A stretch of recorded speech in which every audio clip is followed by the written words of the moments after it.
My husband left me in the hospital struggling to stay awake while he danced under golden lights with his rich mistress. He did not answer the first call, or the second, or the third. By the time the nurse placed the phone beside my pillow and said, "Ma'am, should we call someone else?" I already knew the truth in my bones.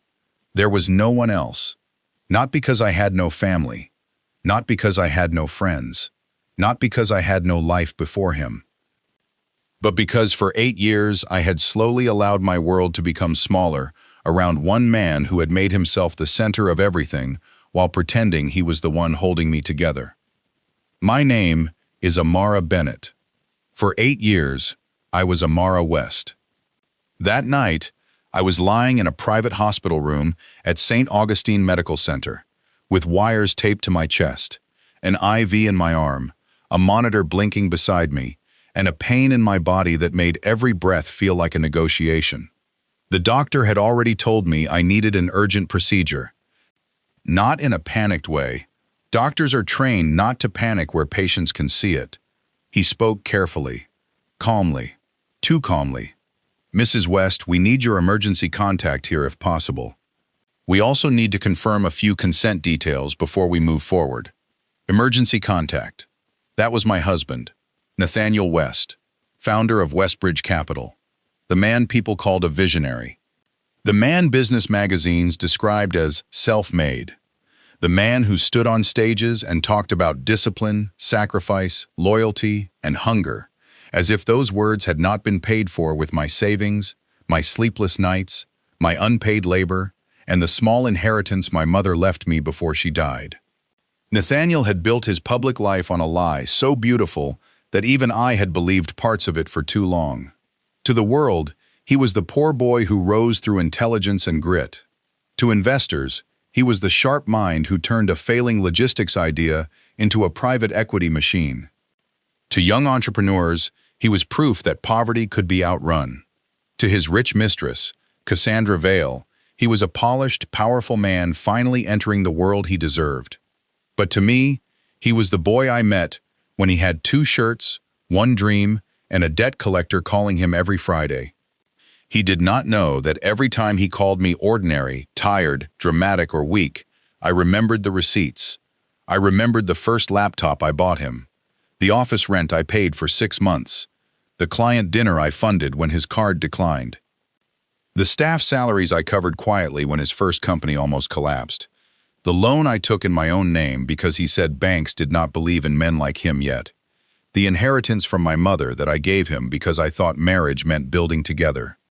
And now, while I lay in a hospital bed, fighting pain and fear, he was across town at the Grand Ellington Hotel, laughing beside Cassandra under chandeliers, celebrating the biggest investment deal of his career. I knew because the nurse handed me my phone after the 4th missed call. And there it was, a photo on social media, posted 12 minutes earlier. Nathaniel in a black tuxedo, Cassandra in a red silk gown, her hand pressed against his chest, his head lowered toward her ear, both of them smiling like the world belonged to them. Behind them, a banner read, "Westbridge Capital and Vale Meridian Strategic Partnership Gala." My husband was not unreachable. He was dancing. The nurse Ruth looked at my face and understood enough not to ask the wrong question. "Is that him?" she asked softly. I locked the screen. "Yes. Should I try again?" I looked toward the window. Rain streaked down the glass. The city lights blurred outside. Somewhere beyond that rain, my husband was choosing music over my life. "No," I whispered. "Call my lawyer." Ruth blinked. "Your lawyer?" "Yes." Her face changed, but she did not argue. Good nurses know that sometimes the emergency contact is not the safest person in an emergency. I gave her the number. Vivian Hart, my attorney, my friend. The woman who had been telling me for a year that Nathaniel was not just cheating on me, he was preparing to erase me. Ruth dialed. The phone rang twice. Vivian answered with a sharp, awake voice. "Amara?" I tried to speak, but the pain moved through me and stole my breath. Ruth took the phone. "This is Nurse Ruth. From St. Augustine Medical Center. Mrs. West asked us to call you. She has been admitted and needs someone here urgently. I could hear Vivian's voice change. I'm on my way. Do not let anyone from Westbridge Capital access her documents without my approval. Do you understand? Ruth looked at me, then said, Yes, ma'am. Before she hung up, I heard Vivian say, Tell Amara not to sign anything Nathaniel sends. Not to sign anything. Even in a hospital bed, half conscious with fear, the sentence reached me. Because I knew. Somewhere beneath all the pain, I knew. Nathaniel had not only abandoned me that night, he had been waiting for the right moment to take the last thing he thought I did not have the strength to protect. At 11:18 p.m., while doctors prepared to move me for the procedure, my phone buzzed. Not with a call, a text. From Nathaniel. I'm at an important event. Stop creating drama. We'll talk tomorrow. I stared at the message until the letters blurred. Drama. That was what my fear was. Drama. That was what my pain was. Drama. That was what his wife became when she needed him at an inconvenient time. Then another message arrived. Also, Cassandra's legal team sent documents to your email. Sign when you can. It's just restructuring paperwork. It will help protect us. I almost laughed. The sound came out like a broken breath. There it was. The real emergency. Not my health. Not my life. Paper. His deal. His mistress. His empire.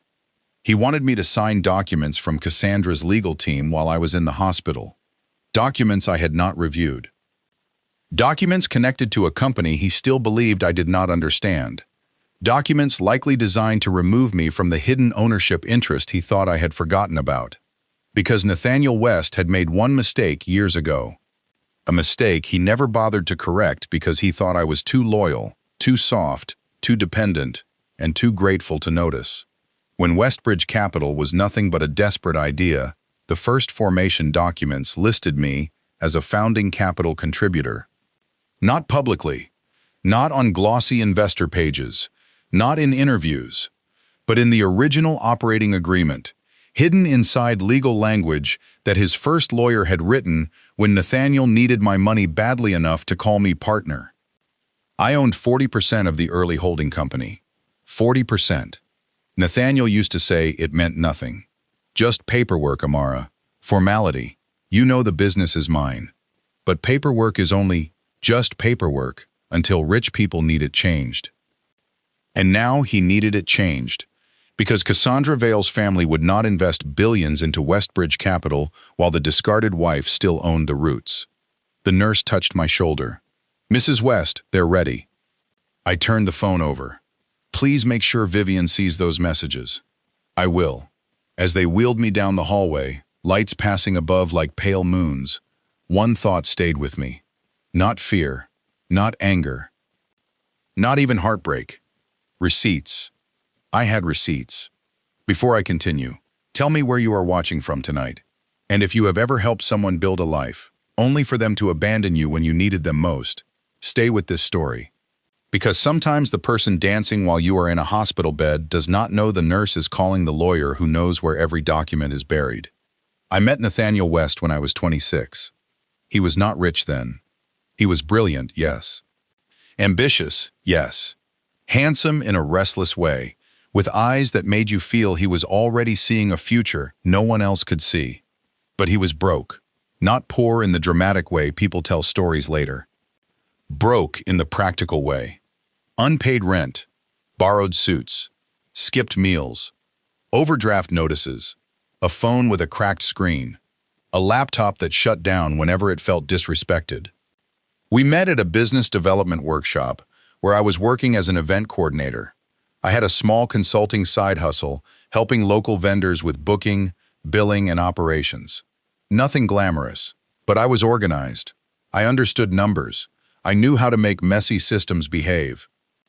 Nathaniel was there to pitch an idea. A logistics investment platform connecting small transportation companies with corporate clients and financing opportunities. The idea was good. His pitch was not. He had charisma, but no structure. Fire, but no stove. After the event, I found him sitting outside on the steps, staring at his laptop. "You lost them after slide 3, I said. He looked up. Most men would have been offended. Nathaniel smiled. "Then you were listening." "I was suffering." He laughed. That laugh opened a door I should have entered more slowly. He asked what was wrong with the pitch. I told him. Too many buzzwords. No clear revenue model. No proof of demand. No investor protection. No human story. He listened. Really listened. That was the first thing I loved about him. The early Nathaniel could listen when he needed you. We spent 3 hours at a cheap cafe rewriting his pitch. I drew a simple flowchart on a napkin. He watched my hand move over the paper like I was performing magic. "You understand this better than my own co-founder," he said. "You have a co-founder?" "Not anymore." Why? He lacked hunger. Later, I would realize Nathaniel often described people he had already used as lacking something. Lacking hunger, lacking vision, lacking loyalty, lacking strength. It made leaving them sound like discipline instead of abandonment. But that night, I admired his certainty. I had my own hunger too. My mother, Evelyn Bennett, had died 2 years earlier after a long illness. She left me a small inheritance, not huge but meaningful. Money from a life insurance policy, a small property sale, and savings she guarded like holy water. She had been a school principal, strict, elegant, and deeply practical. Before she died, she told me, "Amara, do not confuse helping a man with becoming his foundation. Foundations get buried." I promised I would be careful. Then I met Nathaniel. Careful became flexible. Flexible became sacrifice. Sacrifice became identity. He called me every day after that workshop. At first about business, then life, then dreams. He told me about growing up with a father who disappeared and a mother who cleaned offices. He told me he wanted to build something so powerful, nobody could ever dismiss him again. I understood that kind of hunger because I had spent my life trying to prove quiet women could be more than supportive background. We started dating after 3 months. By then, I was already helping with proposals. Then spreadsheets. Then investor emails. Then introductions. I paid for small things at first. Printing, website hosting, taxi fares to meetings. Then larger things. His laptop. A proper suit. 3 months of office space. Legal filing fees. Payroll when his first 2 interns expected money he did not have. Every time I gave, he said, "This is temporary. When Westbridge wins, we win." We. That word became my weakness. We built this. We sacrificed. We are almost there. We cannot stop now. When my mother's inheritance cleared fully, Nathaniel was facing disaster. A competitor had copied part of his model. His small team was leaving. He needed capital fast to secure software, legal protection, and a crucial client pilot. I remember sitting with him in his tiny office above a pharmacy. Rain dripped through the window frame. His head was in his hands. "I'm finished," he said. I stood behind him and placed my hands on his shoulders. "No, you're not." He looked up at me with red eyes. "Amara, I can't ask you. You didn't." "But you know?" I did. I knew exactly what he needed. My mother's inheritance. The money she wanted me to use for security, for a home, for graduate school, for myself. I transferred most of it into Westbridge Holdings 2 weeks later. The original attorney, a tired man named Mr. Douglas, asked if I wanted my contribution documented. Nathaniel answered before I did. "Of course. She's my partner." Partner. The word filled my chest with light. Mr. Douglas drafted the agreement. I received 40% of the holding company in exchange for capital contribution and operational support. Nathaniel signed. I signed. We celebrated with cheap takeout on the floor. He kissed my forehead and said, "One day, everyone will know what you did." They did not. Not because they could not have known. Because once success arrived, Nathaniel began editing. The pilot worked. Then the second. Then investors came. Then better offices. Then articles. then panels, then awards. Westbridge grew from desperate idea to respected firm. I worked beside him at first officially, then unofficially. When the company expanded, he said my role should become internal because investors liked clean leadership structures. He said I was better behind the scenes. He said public-facing business required a certain style. What style? I asked. He kissed my cheek. Don't make it negative. You are the brain I come home to. That sounded romantic, until I realized home was where he wanted my intelligence kept. We married when Westbridge closed its first major fund. At our wedding, he gave a speech. Amara believed in me when no one else did. People clapped. I cried. He did not say she funded me. He did not say she built the first financial model. He did not say she owns part of the company. He said believed. Belief is easier to praise because it does not require equity. Still, I loved him. The first years of marriage were full of movement. New office, new house, new staff, new investors, new rooms where men in dark suits shook Nathaniel's hand and looked past me until they learned I was his wife. Then they smiled with polite curiosity and asked which charity work I enjoyed. Charity, as if wives came with charity labels. Nathaniel would say, Amara prefers staying private. I would smile. At first, privacy felt elegant. Later, it felt like erasure. My work became invisible but constant. I reviewed proposals before board meetings, caught errors in investor reports, drafted sensitive emails, hosted dinners, managed household staff, helped his mother's medical appointments, sent gifts to clients' wives, remembered birthdays, smoothed conflicts, quietly paid old debts he did not want accountants to see. When Westbridge needed a reputational pivot after a bad article accused them of squeezing small transport operators, I designed the community fund that saved their image. Nathaniel presented it publicly. The article called him a rare capitalist with conscience. I read it at the kitchen counter and laughed until I cried. He found me there. What's wrong? Nothing. He looked at the article. You're upset? I built that fund. He sighed. Amara, we discussed this. You don't want the public pressure. No, you discussed it with yourself.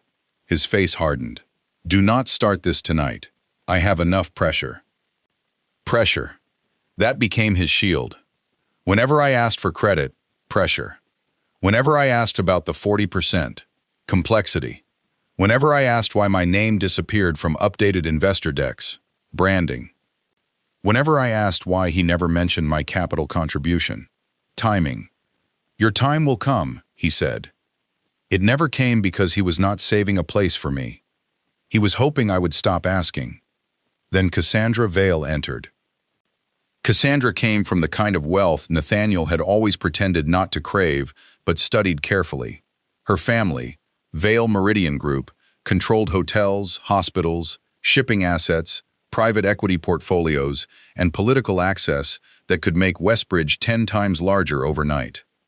She was beautiful, not just physically, strategically. Every outfit looked like a board decision. Every smile looked expensive. Every word entered a room with lawyers behind it. Nathaniel met her at a healthcare investment summit. He came home glowing. Cassandra understands scale, he said. I was at the dining table reviewing household bills and a draft partnership memo he had asked me to read. I looked up. Do you? He frowned. What does that mean? Nothing. He talked about her constantly. Cassandra thinks Westbridge is undervalued. Cassandra says we need hospital logistics. Cassandra says the future is medical infrastructure. Cassandra says investors want bold leadership. Cassandra says founder stories matter. Cassandra says spouses should not clutter negotiations. That last one was not said directly, but I heard it. I always heard the missing words. The affair was obvious before it was physical. Maybe emotional affairs are cruel because they make you feel crazy before they make you feel betrayed. He dressed differently, took calls outside, changed passwords, stopped asking me to review documents, started saying my company more often. Then one evening, at a charity dinner, Cassandra placed her hand on his arm and left it there. He did not move it. I watched from across the room. His mother, Margaret, saw me watching and leaned close. Amara, powerful men attract attention. A wise wife does not embarrass herself over every ambitious woman. I looked at her. Did wisdom teach you that, or endurance? She never forgave me for that sentence. Nathaniel denied the affair for months, then stopped denying. He said Cassandra was important to the future. He said I was emotionally exhausted. He said our marriage had become heavy. After I carried him for years, I became heavy. One night I asked, "Do you love her?" He looked at me with pity. That pity broke something in me before his answer did. Amara, love is not the only factor in adult life. I laughed. What a beautiful sentence for a coward. He left the room. The hospital night came 6 months later. My health had been failing for weeks, but I ignored it because women who are used to carrying everyone else often treat their own bodies like late paperwork. Chest tightness, dizziness, exhaustion, pain that came and went. Nathaniel knew. He said I should see a doctor. Then forgot. The night of the gala, the pain became unbearable. I called him while he was dressing. He looked at me in the mirror. Tonight is not the night, Amara. I need help. You always need something when I have something important. I stared at him. Are you serious? He adjusted his cufflinks. I'll send the driver. He did. Not to the hospital. To take him to the gala. I called a taxi myself when I nearly collapsed in the hallway. At the emergency desk, I gave my name and insurance card with shaking hands. Ruth, the nurse, saw something in my face and moved fast. Doctors came. Tests, questions, machines, consent forms. Then the calls to Nathaniel. No answer. No answer. No answer. Then the photo. Then his text. Stop creating drama. If love can die in one sentence, mine died there. Not completely. Love dies unevenly. But the part that still waited for him finally closed its eyes. Vivian arrived before midnight. She entered the hospital room wearing jeans, sneakers, and a coat thrown over pajamas. Her hair was tied back badly. She looked furious enough to frighten the machines. Amara. I tried to smile. Bad timing? She took my hand. Don't joke. I'm scared. Her face softened. I know. I'm here. That sentence did more for me than 8 years of marriage had done that night. The doctors explained the procedure. Vivian listened, asked questions, signed as my legal medical proxy because I had named her months earlier when I first suspected Nathaniel could not be trusted in an emergency. He did not know that. He knew almost nothing important about me anymore. Before they moved me, Vivian leaned close. I saw the texts. I closed my eyes. The documents? Yes. Cassandra's legal team is trying to get you to sign away your founding interest under the disguise of spousal asset restructuring. Even through pain, anger found me. He sent that while I was here. Yes. What happens if I don't sign? She smiled. Then tomorrow becomes very difficult for him. Good. The procedure took hours. I remember fragments. Bright lights. Cold air. A doctor's voice. Ruth telling me to breathe. Then darkness. When I woke, morning light was pale against the curtains. Vivian was asleep in the chair beside me, arms folded, chin down. Ruth was adjusting the monitor. You did well, she said. I swallowed. Am I okay? You are stable. Stable. A small word. A beautiful word. I cried. Ruth squeezed my hand. Vivian woke instantly. Amara? I'm here, I whispered. She stood and touched my forehead. Yes, you are. My phone sat on the bedside table, face down. I did not ask for it. I already knew. Nathaniel had not come. He arrived at 10:37 a.m. Not alone. Of course not. He came with his assistant, his personal security man, and a face arranged into concern for public consumption. Vivian stood before he reached the bed. Nathaniel. He looked annoyed to see her. Vivian, this is family. No, this is my client. His jaw tightened. Then he looked at me. Amara. Thank God. I stared at him. His tuxedo shirt was gone, replaced by a gray sweater. But there was still a faint mark near his collar where makeup had rubbed off. Not mine. He reached for my hand. I moved it away. His face flickered. Baby, I came as soon as I heard. I laughed softly. The sound hurt.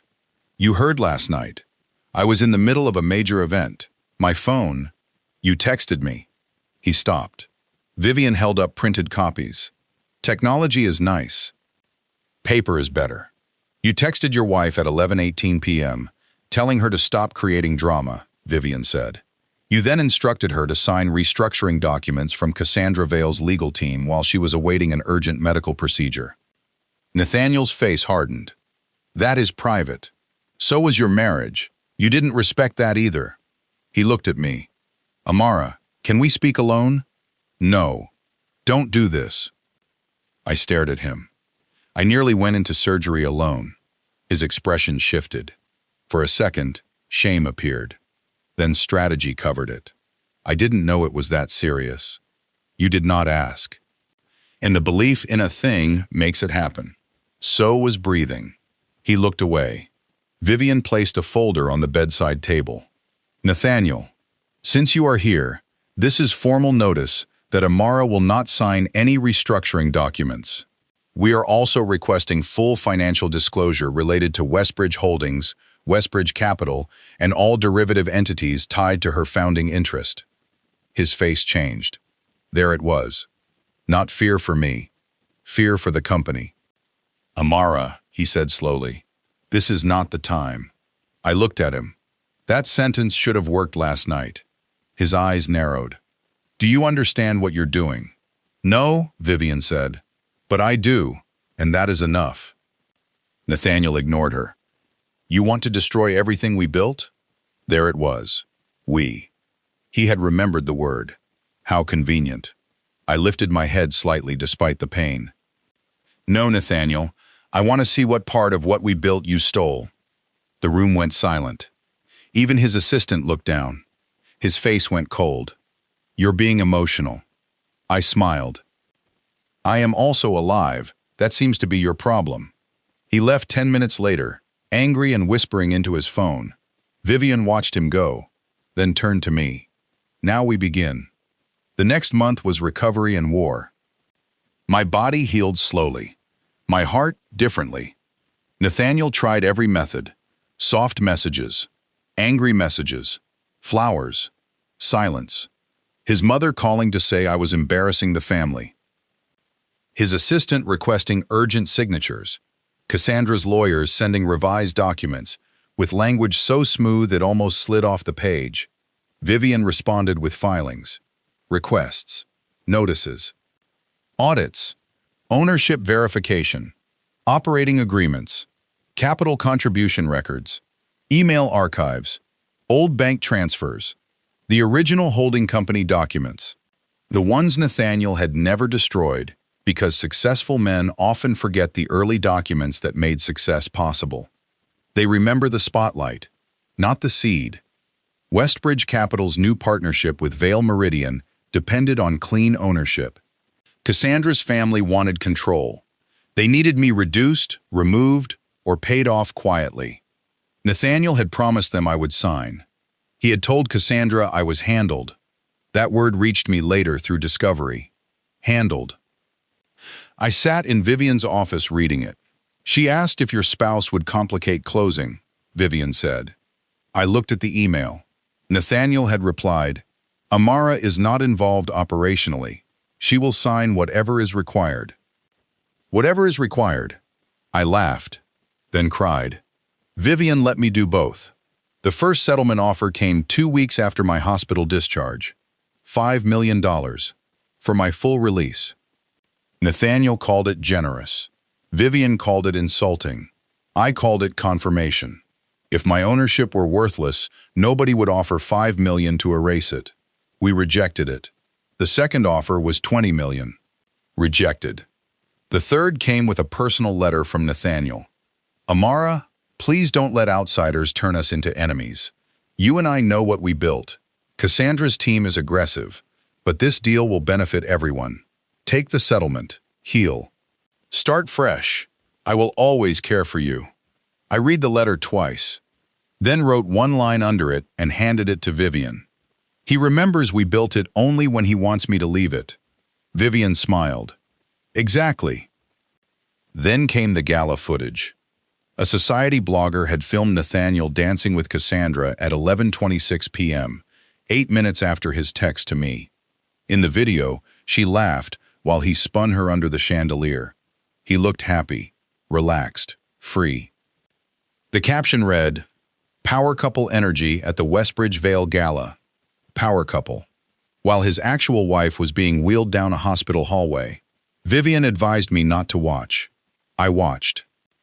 Sometimes pain needs the full picture before it stops inventing softer versions. The video did not break me. It clarified me. 3 months later, the ownership dispute entered mediation. Nathaniel arrived with a team. Lawyers, financial advisors, public relations consultant. Cassandra did not attend, but her influence sat in every folder. I arrived with Vivian, a forensic accountant, and Ruth. Yes, Nurse Ruth. Not as a legal witness yet, as my friend. She had become one after the hospital. Some people enter your life during the worst night and refuse to leave when morning comes. Nathaniel looked surprised to see her. Good. We sat across a long table. His lead lawyer began politely. Mrs. West, we recognize your early support and emotional contribution to Mr. West's career. Vivian raised one hand. Stop. The lawyer blinked. Excuse me? Do not use emotional contribution as a substitute for documented capital contribution, operational labor, and equity ownership. Continue accurately or not at all. I nearly smiled. The lawyer cleared his throat. They tried to argue that my 40% had been diluted through later funding rounds. Vivian showed clauses requiring my consent for certain dilution actions. They tried to argue I was not operationally involved. We showed emails, drafts, models, investor memos, community fund designs, and years of work. They tried to argue the holding company was separate from the valuable later entities. Our accountant traced the ownership chain. Follow the money. Follow the paper. Follow the woman they thought was too tired to count. By hour 4, Nathaniel stopped looking confident. By hour 6, his lawyers requested a break. During the break, he approached me near the hallway window. Ruth stood a few feet away, pretending not to listen. Amara, he said. I looked at him. You look better. I survived. He flinched. I deserved that. Yes? He looked down. I was scared when I saw you in the hospital. No, Nathaniel. You were scared when Vivian mentioned the documents. His face tightened, then softened. I made mistakes. Do not shrink choices into mistakes. He exhaled. I chose badly. Yes, I was under pressure. So was I. Mine came with monitors. He closed his eyes. I'm sorry. For what specifically? He looked exhausted. For leaving you at the hospital. For not answering. For going to the gala with Cassandra. For sending those documents while you were sick. For making you invisible in Westbridge. For taking your money and your work and letting the world call me self-made. There it was. The sentence I had once wanted more than diamonds. I thought it would heal me. It did not. It only opened a door to grief. Why? I asked. He looked at me. Because I was ashamed. Of me? Of needing you. That answer was so honest it hurt. He continued. I built my identity around being self-made. The more Westbridge grew, the more your part in it felt like proof that story wasn't true. Cassandra admired the myth. You knew the man before it. I chose the myth. I stared at him. There was the whole marriage. Not in legal language. In one confession.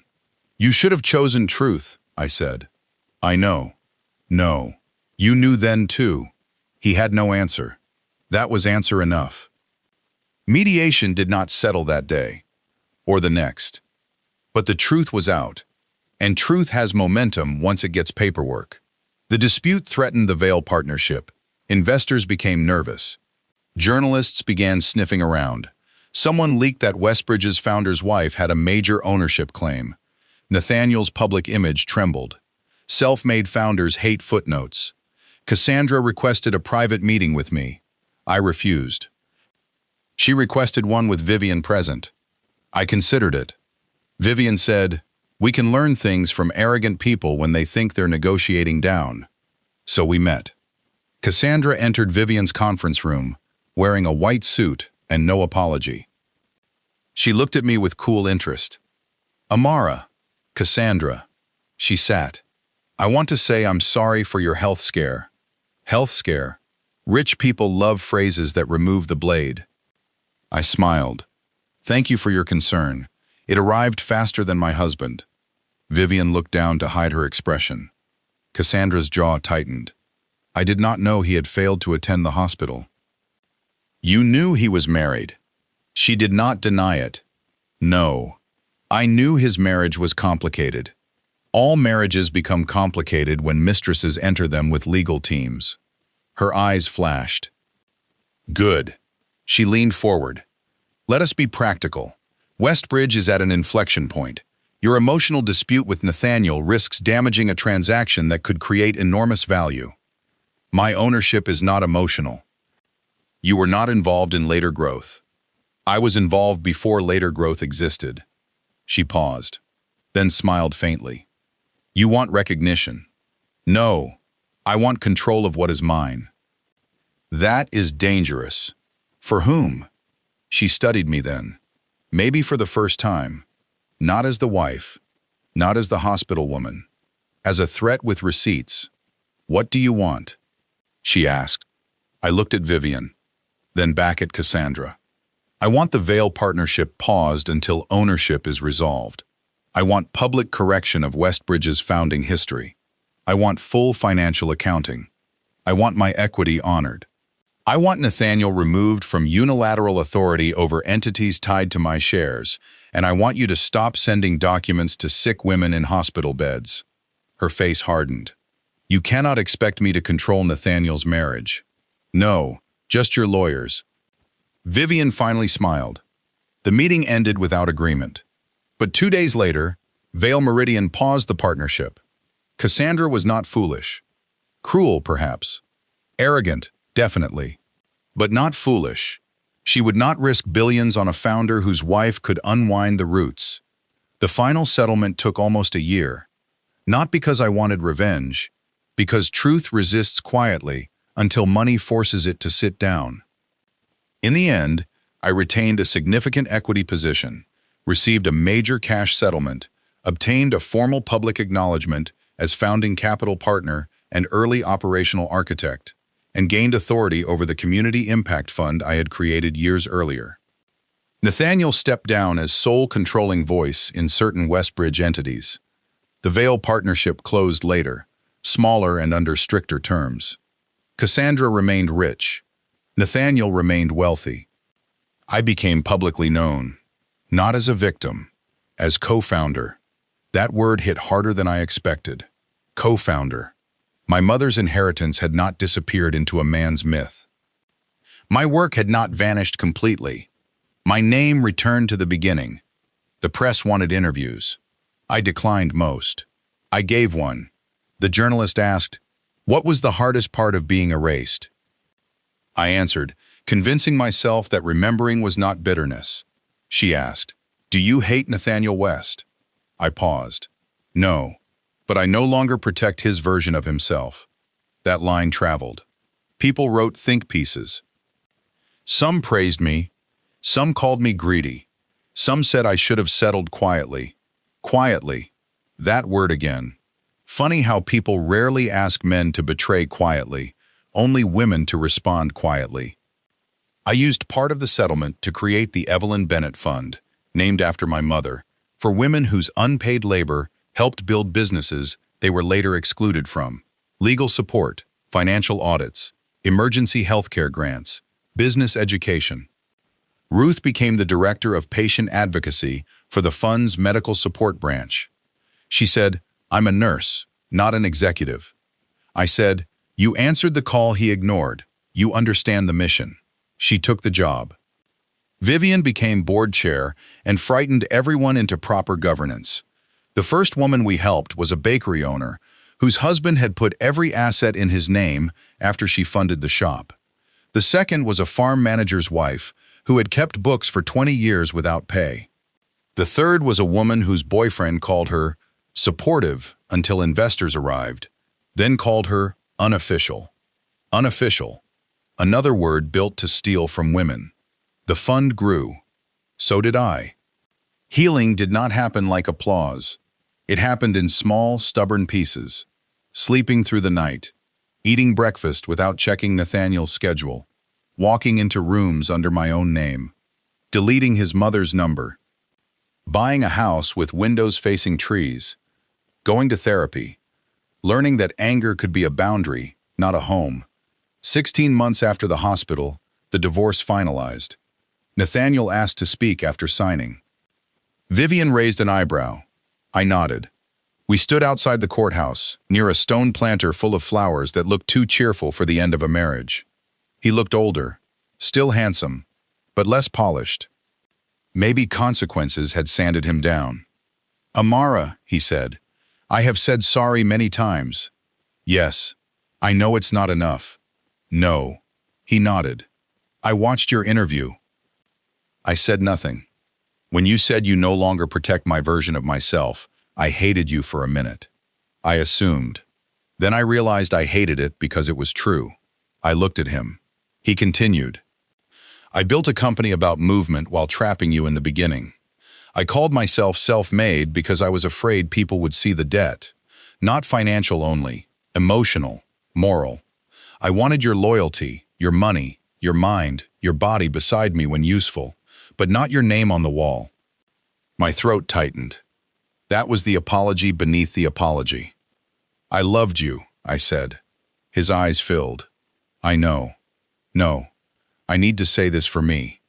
I loved you when you were not yet impressive. I loved you when your shoes were worn and your rent was late. I loved you before Cassandra, before investors, before stages. You did not have to become cruel to become powerful." He cried silently. "I know. I would have stood beside you. I know. But you preferred someone who admired the version that had already erased me." His face crumpled. Yes, there was nothing else. I did not hug him. I did not forgive him out loud. I did not promise friendship. I walked away with Vivian beside me. She said, "You okay?" "No." "Good. Honest. I thought I would feel free." "You are free. Feelings take longer to receive the memo." That made me laugh. Years passed. Westbridge continued, but differently. My name stayed in the founding history because lawyers made sure memory became contract. Nathaniel rebuilt some of his reputation, though never fully. Cassandra eventually married someone wealthier and colder, according to gossip I did not ask for but somehow heard anyway. I stopped measuring my healing by their downfall. That was important. At first, I wanted Nathaniel to suffer. Then I wanted him to understand. Then I wanted him to regret. Then, finally, I wanted lunch without thinking about him. That last desire was the healthiest one. The Evelyn Bennett Fund opened a legal clinic inside St. Augustine Medical Center, the same hospital where Ruth had called Vivian. On opening day, I stood in the lobby, looking at the hallway where I had once been wheeled through, scared and alone. A young woman approached me after the ceremony. She was maybe 29, wearing a cheap blazer and holding a folder like it might fly away. "Ms. Bennett," she said, "Amara is fine." She nodded nervously. "My husband started a business with my savings. Now he says I was just helping as his wife." I looked at her folder. "Do you have records?" She nodded. "Good," I said. "Let's make sure helping does not become disappearing." She cried. I held her hand. For a moment, I saw myself in a hospital bed, looking at a photo of Nathaniel dancing with Cassandra, thinking I had been abandoned at the edge of my own life. But maybe that night was not the edge. Maybe it was the line. Behind it, silence. Ahead of it, record. People ask if I wish I had left earlier. Of course. And also no, because shame is easy to assign after survival. Women stay for reasons outsiders flatten. Love, hope, history, money, fear, fatigue, the memory of who he was before he became dangerous to your peace. I did not leave when I first saw Cassandra's hand on his arm. I did not leave when he called me heavy. I did not leave when he erased me from presentations. I did not leave when his mother told me ambition attracts attention. I left when a nurse asked if she should call someone else, and I realized the answer had to be yes.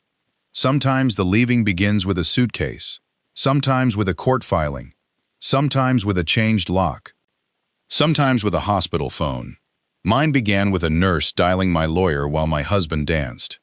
I do not dramatize the medical part of that night anymore. I survived. That is enough detail. The deeper wound was not the procedure. It was realizing that the man I had made my emergency contact had become the emergency. That is why I changed everything. My name, my documents, my house, my will, my medical proxy, my business role, my future. If you are listening and you are the invisible builder in someone else's success story, please hear me. Keep the receipts. Not because love should begin with suspicion, but because truth deserves a backup. Keep copies of transfers. Keep contracts. Keep emails. Keep drafts. Keep proof of what you built. Do not let anyone call your labor emotional when it was operational. Do not let anyone call your money support when it was capital. Do not let anyone call your silence agreement when it was exhaustion. Do not sign documents while scared, sick, pressured, or lonely. Call the person who protects you, not the person who benefits from your confusion. And never believe that funding someone's life guarantees they will honor yours. Some will not. The difference is revealed when you need them and they have something more glamorous to do. My husband left me at the hospital to party with his rich mistress. Unaware, I funded his life. Unaware my name was on the first paper. Unaware my lawyer had the original agreement. Unaware the woman he called dramatic was about to become the legal problem his billion-dollar deal could not dance around. 2. But the real victory was not taking money from him. It was taking memory back. It was putting my mother's name on a fund that protects women like me. It was hearing Ruth laugh in her new office.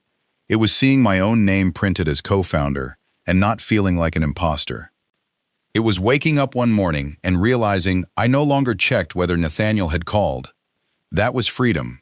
Quiet, ordinary, beautiful, no chandelier needed.